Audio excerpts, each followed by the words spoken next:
Speaking of Adele, apparently Adele would be a dream scenario. The Weeknd would be my true buck. I think he's the greatest artist of this generation. I agree. Yeah, I just he's not the number one artist in the world by default. I mean, no, he makes my favorite music. 100%. Like, he's my most listened to great music to have sex year. to. I mean, yeah, great. Shouts to the Weeknd.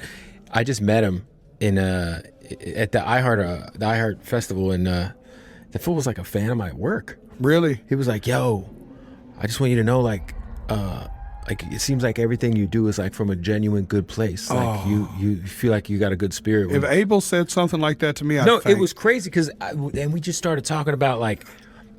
We talked for like 20 minutes. Get the fuck out. It was just cool as fuck. And then he was like, yo, dude, you look like you're like talking. If I could have a 30-minute conversation with anybody, it would be him or James Taylor. Man. Or Seeger.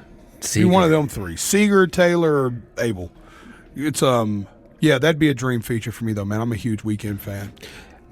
How do you feel about these you mentioned Adele, these memes that are going around that you're the Adele for certified for forklift drivers?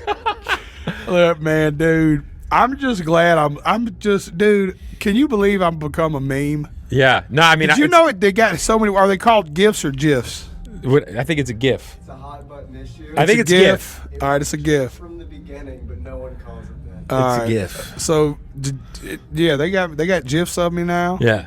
It's crazy. It's really cool. Yo, you're like I've said this to other people, but I'll say it to you. You are on your way to being and I don't mean musically in any sense, because I think you have a lot. You're gonna be like the white Snoop Dogg. I hope, dude. And I mean that in the terms of like, oh my God, Snoop Dogg announced I'm on his album. Oh, we can talk about this. Snoop's now. on the album, or no, I'm you're on Snoop's album. Yes, he announced it, so I think I'm allowed to talk about it. We'll have to cut this if I'm not. I'll check. But he announced it. It sounds like it should be fair game. And the record's dope. Dude, it is crazy. I won't say anything about the record because he didn't, but man, it's special. It is really good. Him and Dre shit? Yes, the Him and Dre album, dog. I'm legitimately on the Snoop Dogg and Dr. Dre album. It's crazy. Who reaches out for that? I mean. Oh, shit. Dude, Jimmy hits John and says, can we get on a FaceTime with Jelly Roll and Dre?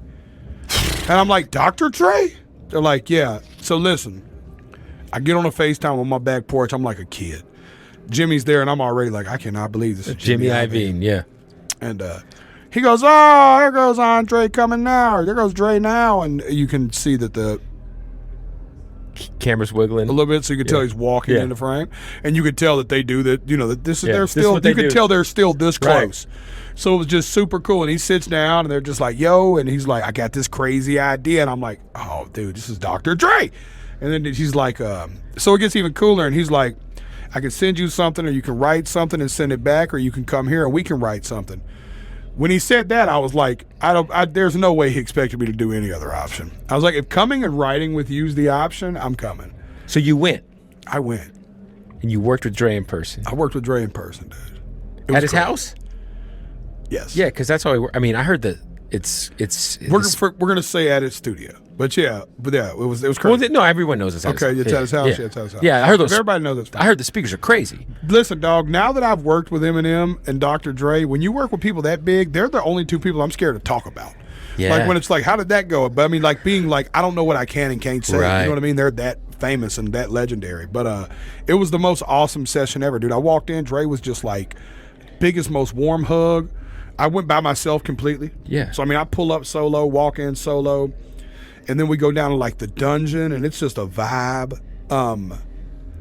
We're in there writing, immediately start just like no hesitation. We just start writing, and just immediately me and the people that were already working on the record immediately got it together.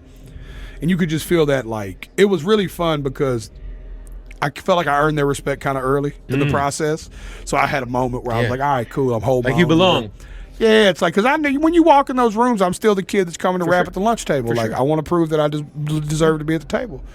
And I came in with that kind of attitude, man. It was really cool. We hung out, wrote, stayed there for a few hours. I mean, we chatted. Is he By the way, the Kendrick Lamar pop-out had just happened. Okay. So I'm getting like, when I say just happened, I'm his first session after that. Right. So I'm getting all the You're good getting all stuff. the back. Yeah, I'm getting all that energy. Yeah. Because, you know, all these people are in the room together for the first time too. Yeah. So I'm getting all this energy.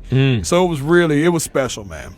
Is he directing? Because I heard he's like a perfectionist. Dude. So is he directing your takes? Perfectionist, let me tell you about Dre. This dude, he's Dr. Dre for a reason. Yeah. But one, he's incredible. He's a conductor of a symphony in there. And he hears everything, and he hears it 20 different ways. Mm-hmm. And he'll like put his ears up to these two speakers, and you'll start to sing, and he'll be like, a little sharp. You were flat on the word "the." You were a little sharp on the word "and." Like, he is, man, it's like not a perfectionist in like a picky asshole way. Right. And like a super encouraging, like, no, you got that in you, baby, just a little bit, like right here. Now hit it like this. Now give me one choice like this to work with. Like, he makes you feel like a rock star too. So you also get why he's good at this, because he's clearly correcting me and getting what he wants out of me, but doing it while like making me feel like I'm like Adele. I'm over here feeling like for forklift drivers. Yeah, you know what I mean? I'm over here feeling like fucking Frank Ocean. Right, that's amazing. Like I'm killing it. You know what I mean? Jeez. So Snoop was not around. Snoop was not there. Okay. Saddest part of the whole story is that Snoop wasn't there. I don't think I could have took it though. I just feel like I couldn't have walked into Snoop Dogg and Dr. Dre. You're going to be Snoop famous in like 20 years. Where it doesn't matter what. Like, you're going to have 5 TV shows. Oh, you're going to be hosting the Olympics. I received that. I would be honored. It's coming. I would love it. It's coming. Snoop is definitely a model, a career after kind of guy. Yo, give me like some of the inside baseball on, when we talk about the music industry. You've seen so many facets of it. You've been independent. You've done distro deals. You're with your label now, but you still own everything, right? It's like a partnership. Mm-hmm. What it for you would be, the like number one thing you could point to that you were able to kind of do in the last 2 or 3 years that is like applicable for other artists who are watching this, whether it's like learning something new or changing an attitude towards everything, or something on the business side, maybe bringing in the right people, maybe, because sometimes as an independent artist, you don't think you need as much help as you do, but now you have a team, like a real team, so.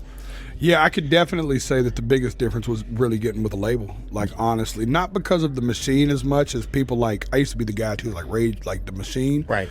But more so just having an infrastructure of people who are working all day diligently towards what you're. We all got the same goal. We all got the same goal, is to try to get this music in front of as many people as possible. And it's been really, really, really cool. But I can also tell everybody this, man, that I truly believe that what makes music and art so special is that it can be done so many different ways. So do it the way that your heart is convicted to do it. Like, for me, my heart was convicted to try to get my message to critical mass. Like, I felt like what I was saying was so unspoken for in mass media and in critical mass, meaning like the masses, quote unquote, that I wanted to do whatever I could to try to get that message there, and that the percentage was worth doing that deal. And the stress that comes with it too, also the attention. You know what I mean? Yeah. Like, there's a whole new work schedule. Like, well, there's also like a whole new way you have to move, man. Everything about my life is different. Yeah. Everything about my life is different. I'll be the first one to admit that. But it was a sacrifice that I wanted to make to try to get the message out. Yeah. You know what I mean? But, man, there's other artists that do it other ways. Me and you were talking about how much we love the way Rod Waves operates. Like, he just wakes up and he's like, you know what, the album's done, let's put it out. Yeah. And then he puts it out and goes and tours it, and then you don't hear from him again until Weeknd's the same way. Yeah. Abel is we've talked about this privately a bunch, but I am such a fan of people that do it different than how I do it, because I'm like, most people, you know why? This good one. When everybody says comparison's the thief of joy. Mm-hmm. I used to always look at the way other people would do things, and if they did it different than me, I had a natural that was the wrong way to do it. That you were doing it the wrong way, or they were doing it. That somebody had to be wrong. Okay, got it. There's no way that both could be right. Correct. And now I've realized that there's like, I let go, that was all ego. There's no rules. Now I look like there's no rules, man. It's like whatever your conviction is to do it, whatever way you want to do it that actually works for you. Yeah. It's the best news I ever heard from a trainer when I sat down with Ian, and we were talking about getting my weight together, and I was like, what kind of diet are we going on? He was like, the one that you'll eat.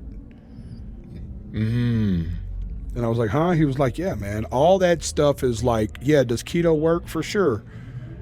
But can you eat carbs and still lose weight? For sure. Can you do all this? It really comes down to what you will stick to, the moderation you're willing to eat at. If you want to eat nothing but shitty foods, we can really make that figure out.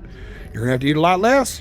Yeah. Because this is a calorie in, calorie out thing. Yeah. You know what I mean? But when he put that to me, it's like I feel that same way. I walk through life with that.